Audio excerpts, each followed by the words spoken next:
Good afternoon. I'm pleased to be here today to present our government's first fall economic and fiscal update since the October election. In that election, our government ran on the promise to improve transparency and accountability. In the weeks since being sworn in, we have been digging into the books to determine the state of the government of Newfoundland and Labrador's finances. Today, I would like to share the outcome of that review.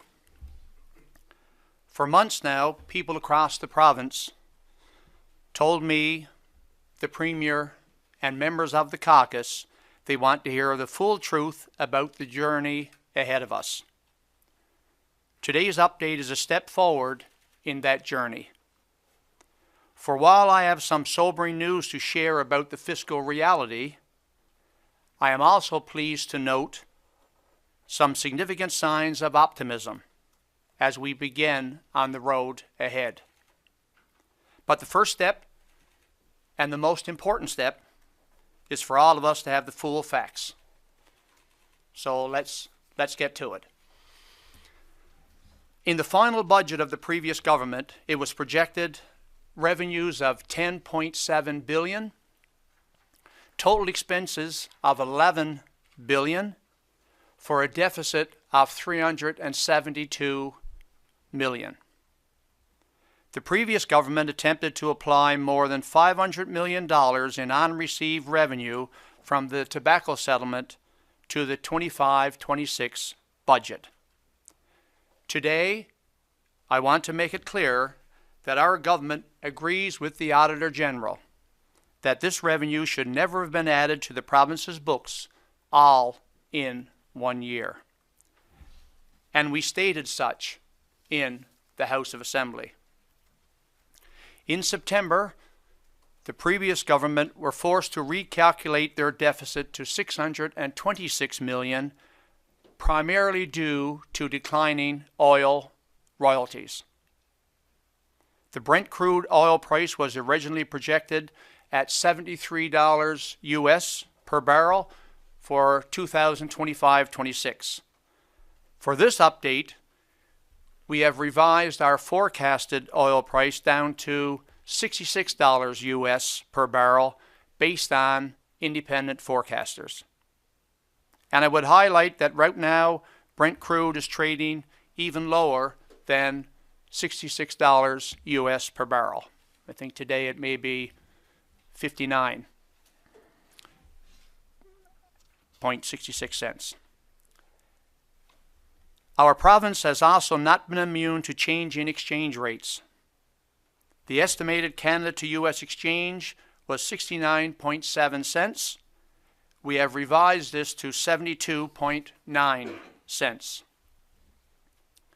Today, revenues have decreased by $347 million due to removing the revenue from the tobacco settlement, a reduction in oil royalties as a result of lower oil prices and higher exchange rates that are only partially offset by increases in taxation revenue. At the same time, expenses are up $229 million, primarily due to increased healthcare costs, partially offset by a reduction in cost-shared programs. As a result, our provincial deficit has to once again be recalculated. With revenues of $10.3 billion, expenses of $11.3 billion, and, as of mid-year, a provincial deficit that is projected to be $948 million. There is no sugarcoating that this number is deeply troubling. These structural challenges will take time to fix. But as we begin this vital work, there is good news. For one, our economy is poised to do well in the months ahead, in part due to weaker than expected tariff impacts, higher oil and mineral production, stronger than expected employment and incomes, and increased consumer spending. We are projected to lead all provinces with 5.3% real economic growth in 2025, driven by increased oil and mining production. While major construction projects are winding down, new opportunities in oil, mining, and renewable energy could stimulate future investment. Our population continues to grow, but at a slower pace as net international immigration levels were lower due to reduced federal targets. Fisheries are performing well, despite global market conditions. And aquaculture continues to provide economic benefits to the province.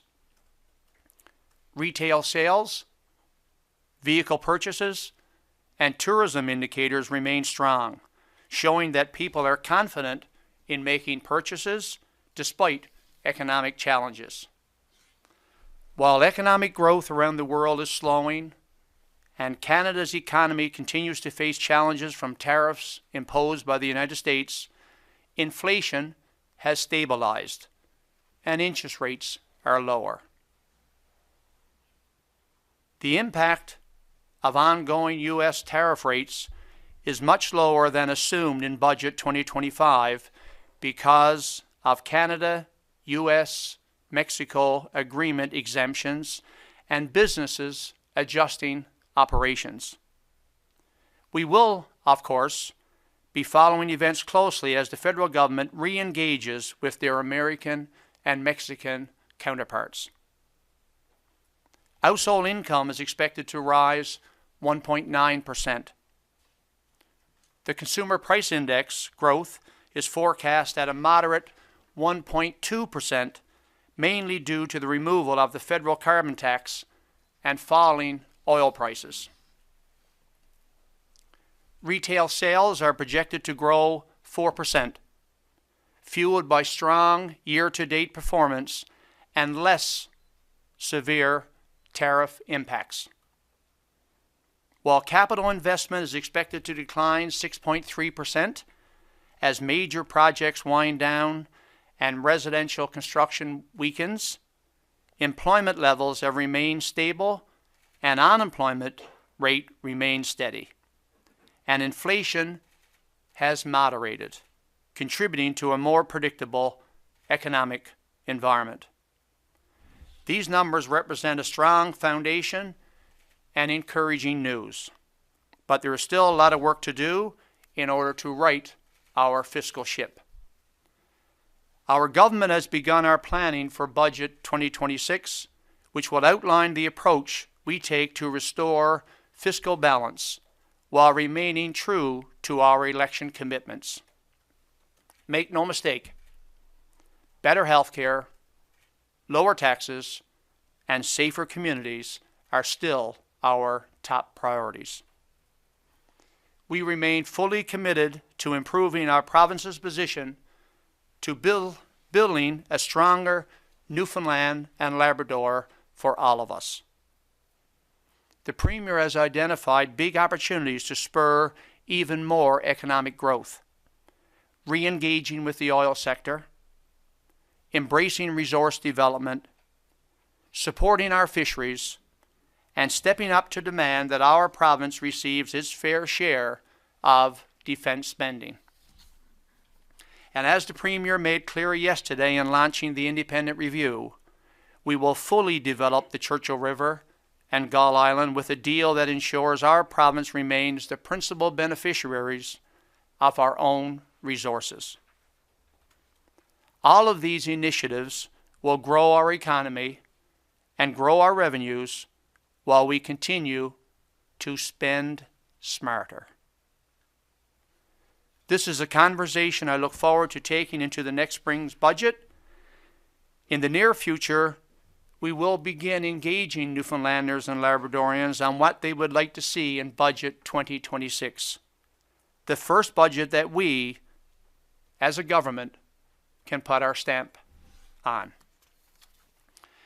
Transparency is not a one-day thing. It is an everyday thing. And as part of that commitment, we will be seeking input from stakeholders and people throughout the province during this process. I look forward to hearing that feedback in the weeks ahead. But for now, along with my colleague, the Deputy Minister of Finance, Mr. Drover, I'm happy to take any questions you may have.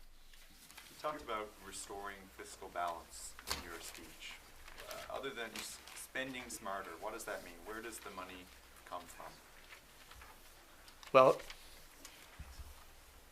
number one is that we're going to maintain our top priorities: better health care,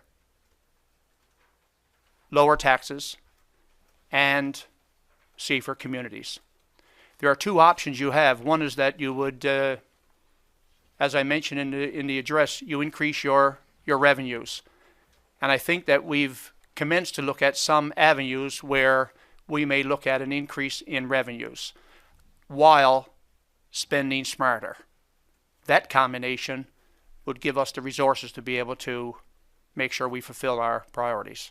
You talked about maintaining your top priorities. In the healthcare sector, with expenses up $430 million higher than projected.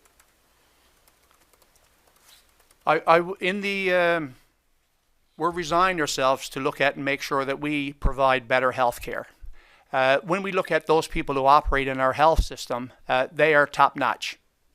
I would think unless 2.5 weeks ago I went in and had my gallbladder removed at GB Cross in Clarendon, and I can verify that the quality of service that I received while in the hospital was phenomenal. So we've got a lot of things to celebrate. Can we look at our expenditures and have a look at our cost efficiencies? I think that would be standard in any government and certainly in ours. When we say smart or spend smarter, then I would think that we really need to look at our total expenditures. You talked about your top priorities, but you're looking at now almost $1 billion deficit. And looking at those expenditures you mentioned, does that mean perhaps looking at some of the lesser priorities that were part of the Blue Book? There's a lot of expensive promises in there in taxes, tax cuts, tax credits, in-province ferries, tuition rebates. Do you have to reassess some of that when you look at numbers like this? We're committed to our three priorities, and those are our priorities: is enhancing health care and lowering taxes and safer communities. So those are our three pillars that we're really going to focus on. We are only beginning now our long-term planning for our first budget in 2026. Everything else will be looked at, but we are focused on our three priorities. So could residents maybe expect not to see lower taxes come in 2026 and maybe come the following year due to how high the deficit is? Or are you still trying to make it so in 2026 budget taxes are lower for residents? We're starting the planning process now for that budget in 2026, but one of our pillars that we've mentioned was lower taxes. Does this update though change anything about what you were promising during the election? Does the Blue Book stand in its entirety? Our priorities remain the same. Does the Blue Book stand in its entirety? That's what I'm asking. Not the three priorities, but all of the promises you made. Will you be able to keep all of them given the current financial picture? We'll maintain our priorities and we'll do what we can because we feel strongly about what we promised in the Blue Book. But that is part of our long-term fiscal planning. And I know that we look at our revenue generators that we look at. We're reconnected with the mining sector. The Premier's gone to visit with the Prime Minister. We've attended the Finance Minister's meeting where we talked about the Beta Nord project. We talked about the defense spending, the location of Newfoundland and Labrador strategically located for Arctic sovereignty, with the Arctic and with the Atlantic seaboard. We've got a resource-rich province. Tiff Macklin, who's the Bank of Governor, he had stated that we have a productivity crisis, what he had referenced at a meeting that we had, thinking that we had to be producing more in order to bringing in a stronger economy in our country. We believe that in Newfoundland and Labrador. We're blessed with a whole lot of natural resources, and we're looking forward to getting to work to make sure we plan to be able to provide all services that the residents of Newfoundland and Labrador deserve. But those are all aspirational things, Minister. Are you going to be satisfied as Finance Minister to keep going in this portfolio every year, introducing $500 million deficits? Is that what we're in for? No. I need to ask about just your understanding right now of what's happening in healthcare. Can you give us some sense of what your relationship is right now in terms of your work with the health minister, what the health minister's relationship is like with the health authority, and how well both yourself and the health minister have a handle on what's actually been driving these cost increases and what you're going to change in order to somehow do more with less? I have reams of confidence for those who are involved in the health sector. I have reams of confidence in Minister Evans and her team that I would do, but I know that we're just embarking now on the long-term planning for our first budget. And if we have said that we've got some financial pressures that we're facing currently, which we've just addressed and released, then everything has to be addressed. And that's part of the long-term planning process for the budget in 2026. With respect, though, I mean, $400 million variation is not any sort of small number. No. And it seems like there's some sort of a crisis going on where Yeah. expenditures are wildly beyond what you were, what the public in general was expecting or told to expect. Yeah. So how well do you understand exactly what's driven that particular set of cost increases? You're asking the finance minister, representing the government, that is probably less than 2 months we've been into this. The only thing is we've inherited these numbers. We didn't create those numbers, we've inherited these numbers. It's contingent on us now, in the position that we're in, to make sure that we planned with due diligence for 2025 to indicate to the residents of Newfoundland and Labrador where we're going with our planning and our long-term planning. And that, I would hope that the budget in 2026, a lot of the questions that you would answer or you would ask now ought to be answered, and we ought to be able to flesh out. Have you had any meetings with the health minister on the budget increases that were in this fiscal update? We've had 2 meetings thus far since I've been in. Yourself and the health minister? Yes. And did that include the health authority? I prefer to leave that at that. The only thing being is that the question would be is that are we resigned to make sure that we are become as fiscally prudent as we can? 100%. My question 100%. is how aggressive you're going to be in getting into that. That's the question, is how aggressive you feel that you can be in working with the health authority. Well, I've had more meetings with the Premier, and I know the Premier's intent on making sure that Budget 2026 reflects where he would like to be. Further to that, NLHS has big plans for your core care, all is rolling out. They have training going on, deadlines. They've even spoken to the expense of it, but how important it was. Should they be rethinking some of those plans?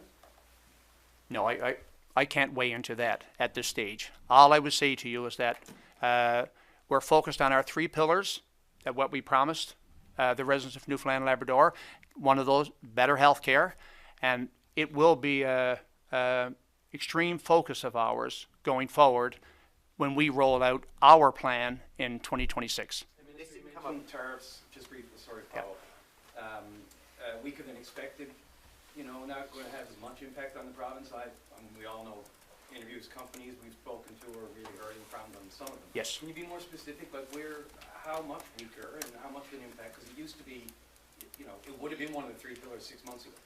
Yeah, we are impacted, and I don't mean to minimize it to say we're not impacted, but I would think that the amount of impact that many perceived wasn't as great, but it is nevertheless significant, and I would think many aspects of our fishery that would be, and it may be the Chinese tariffs, not the American tariffs. So we know with the uncertainty in a lot of these negotiations that we don't know what to expect next in relation to that. So the only thing being is that in our planning, I think we need to be cognizant of that, of the unpredictability of where we are.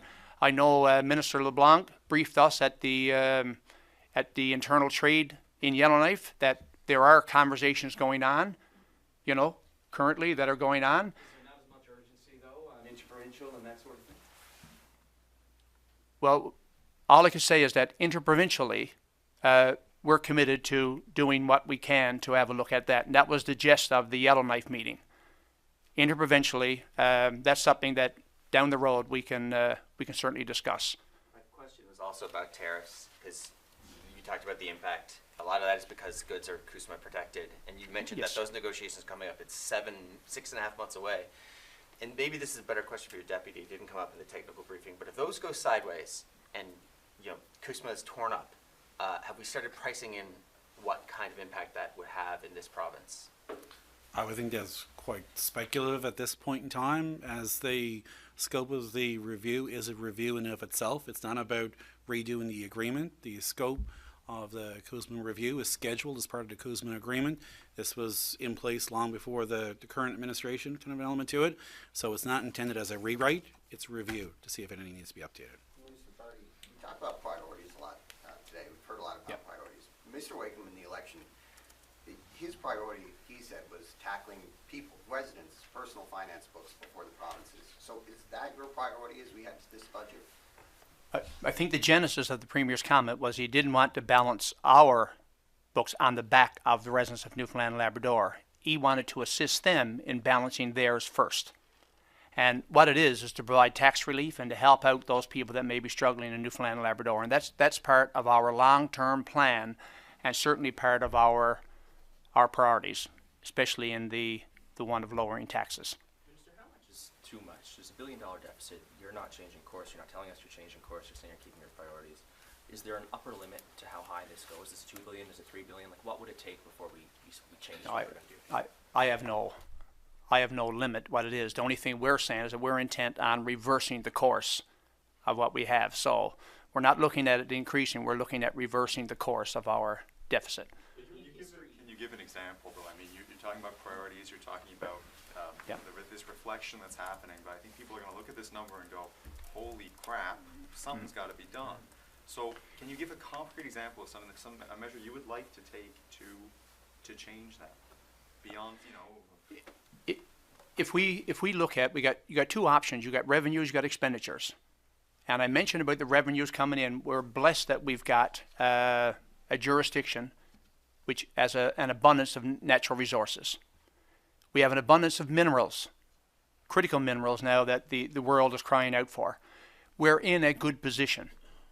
The only thing being, if you look at our productivity in our country, we're a little slightly above per capita in our GDP, above what the Canadian average would be. Do we think that we can do more and to create more and revenue from this sector? And yes is the answer. So one would think is that if you increase your revenues, then a lot of what we discussed in our priorities become far more attainable. And the goal is to be vigilant on making sure that we grow our economy to be stronger than what it currently is and to enhance our revenue intake. Are you still committed to cutting the future fund? The future fund is under review. And I know that we've heard many people at the door saying they couldn't see us. They compared it to running up a credit card in order to purchase an RSP. We're giving it some time to review the position on the future fund. So I would think certainly by 2026 on our budget launch, we'll have the answer in relation to that. What is sorry, just for a guideline, what is, when you say long-term, what is your sort of definition of long-term in terms of your budgeting outlook and your processes here? When you say long-term, what are you thinking? Well, we've been in less than 2 months now. The only thing being is that our first stamp of where we're going as an economy and what our plan would be will come in the spring of 2026. That's our plan. So we're going to roll out our plan for all to see, and I'm sure we'll be here at a briefing again to say, here is our plan, and here's what our projections would be. That's the budget process. So when I say a long-term plan, that is the opportunity for us to put a stamp on what we predict and what we going forward and what a plan. 10-year plan, or is what you're going to come forward with, or Like, what is the long-term? Yeah, I can't define what the long-term, I know a long-term plan is usually more than a year of what we looked at, and people project it, you know, out years. So I'm not sure what the nature and the length would be, but we're certainly out more than the current year. Minister, just anticipating probably the reaction from the opposition after here. You mentioned these aren't, you know, your numbers, these are inherited numbers. They will be, the Liberals will be the first to say, well, the last 10 to 12 years have been saddled with Musqueam Falls debt, which was the Tory government. So before we get into that, can you just respond to, you know, a predictable probably reaction to that comment? Yeah. I would, I stand by the fact that they're not our numbers. And I would think that any time we engage in government going forward, that we're going to have challenges, as every government in this wonderful country would have. We're going to have those. So I would say it's up and inherent on us to make sure that we navigate whatever arises, that we put ourselves in a very good position going forward. That's contingent on us as a government, as it was on the previous 10 years under the previous government. It was contingent on them to make sure that they placed and put us in the best possible position going forward. So all I say is our three priorities, as was mentioned, and we're going to spend smarter with the residents' money. And that is what we stand by. And that's part of our initial plan. Bring up those three priorities, obviously healthcare, lower taxes, and safer communities. Yes. And in the election, you heavily campaigned on those. And obviously there was enough people in the province who voted you in on those promises. Yes. Do you think that when they see this number, they're still going to have the same faith that you can deliver those three priorities? Our goal is that you will see that in the spring of 2026. And that's when the long-term strategy will also come, in the spring with the budget. Well, Your long-term strategy is I don't think you can plan for. I know you plan for a year out, but I think probably I could be corrected. But most budgets, I'm sure, are looking at projections. If we were going to integrate or bring in something that we're going to bring in, we always have the possibility of, are we going to transition it in? That's always a possibility. That part of that transitioning would be fit with a long-term initiative or plan. So we've always got that to know that if the affordability is not in 1 year, then we're going to stretch it out with a smaller amount, and that would be part of a long-term transitioning plan. Just going into the future fund for a second here. Yeah. I know you said you don't know the fate of it right now. It's being reviewed. Yes. You hinged, it was a big portion of how you're going to cover your campaign promises. So if you do decide to not eliminate the future fund, what other ways can you pay for all these things that came up during the election? I think that'll be part of the long-term planning. That's all. And I would say to you, the future fund is just right now to state publicly, it's under review. In 2015, Just one more question and then we're going to wrap. Yeah. the Liberals in 2015 said that the numbers were worse than we expected. And the PCs in 2003 said the numbers were worse than we expected when a new government comes in. So what do you say to the viewer or listener who says that this is just part of politics when a new government takes office? No, nothing to do with politics. I would say that we're taking on the promise that we're going to maintain our serve Newfoundlanders and Labradorians well. We're going to focus on our three priorities, which we had mentioned: better health care, lower taxes, and safer communities. And those three will focus us. We're also saying that we're going to spend smarter going forward. And I would think that our plan, which rolls out in September or in the spring of 2026, will indicate what direction that we're going in. So you don't have a plan yet. In the spring, you're the chief steward over our finances now. Yeah. And in planning for this budget, they're going to come to you looking for a reduction in the personal exemption for income taxes, which is going to cost the Treasury $93 million, according to your projections during the campaign. With numbers like this, are you going to be comfortable saying, yes, let's do that? $93 million. Yeah.